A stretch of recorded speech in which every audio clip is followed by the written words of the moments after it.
عام فزیوتھراپی طریقہ ہے، خاص طور پر اوسٹیوآرتھرائٹس تھراپی کیا ہے؟ یہ ایک مشین کے ذریعے ہائی فریکوینسی ساؤنڈ ویوز جسم کے اندر بھیجی جاتی ہیں جو جوڑ اور پٹھوں کے اندر تک جا کر علاج میں مدد دیتی ہیں۔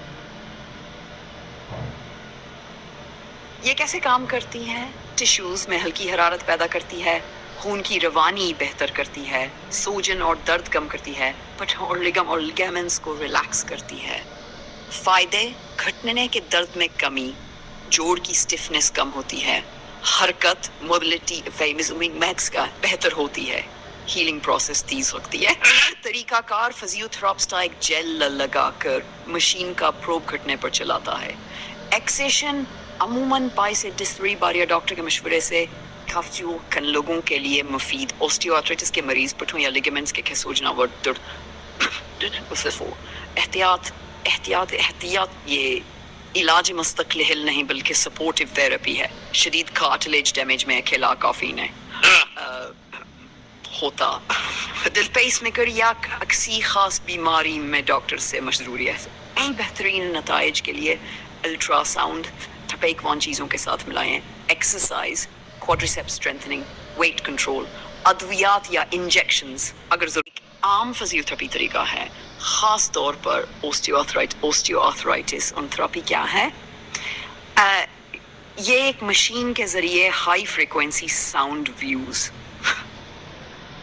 جسم کے اندر بھیجی جاتی ہیں جو جوڑ اور پٹھوں کے اندر تک جا کر علاج میں مدد دیتی ہیں۔ یہ کیسے کام کرتی ہیں؟ ٹشوز میں ہلکی حرارت پیدا کرتی ہے، خون کی روانی بہتر کرتی ہے، سوجن اور درد کم کرتی ہے، پٹھوں اور لیگامنٹس کو ریلیکس کرتی ہے۔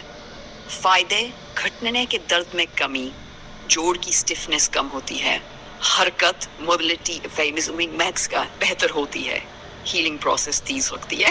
طریقہ کار: فزیوتھراپسٹ ایک جیل لگا کر مشین کا پروب گھٹنے پر چلاتا ہے۔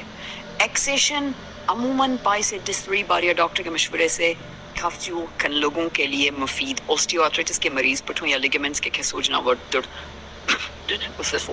احتیاط یہ علاج مستقل حل نہیں بلکہ سپورٹیو تھراپی ہے۔ شدید کارٹلیج ڈیمیج میں اکیلا کافی نہیں ہوتا۔ دل پیس میکر یا کسی خاص بیماری میں ڈاکٹر سے مشورہ ہے۔ بہترین نتائج کے لیے الٹرا ساؤنڈ ٹھپیک وان چیزوں کے ساتھ ملائیں۔ ایکسرسائز، کوادریسیپ اسٹرینتھننگ، ویٹ کنٹرول، ادویات یا انجیکشنز اگر